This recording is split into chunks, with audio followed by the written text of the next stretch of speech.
একদম দেব। How dare you! এই ঈদে মুক্তি পাওয়া চলচ্চিত্রের তালিকায় যুক্ত হলেন মারুফের গ্রিন কার্ড ছবি। যুক্তরাষ্ট্রে চিত্রায়িত সিনেমাটি এই ঈদে বেশ কটি সিনেমা হলে চলবে বলে জানান কাজী মারুফ। ব্যথা লাগছে মা।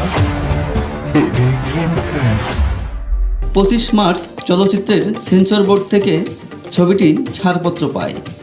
তাই ঈদে ছবিটি মুক্তির কোনো জটিলতা থাকছে না বলে গণমাধ্যমকে নিশ্চিত করেছেন কাজী মারুফ। বেশ কয়েক বছর ধরে যুক্তরাষ্ট্রে স্থায়ীভাবে বসবাস করছেন কাজী মারুফ।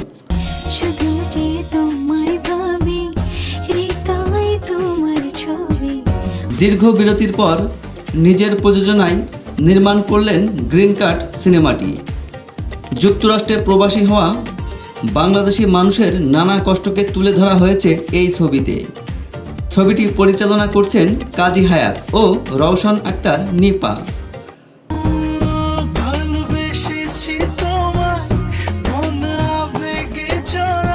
2002 সালে ইতিহাস ছবির মাধ্যমে প্রথম চলচ্চিত্রে অভিষেক ঘটে কাজী মারুফের।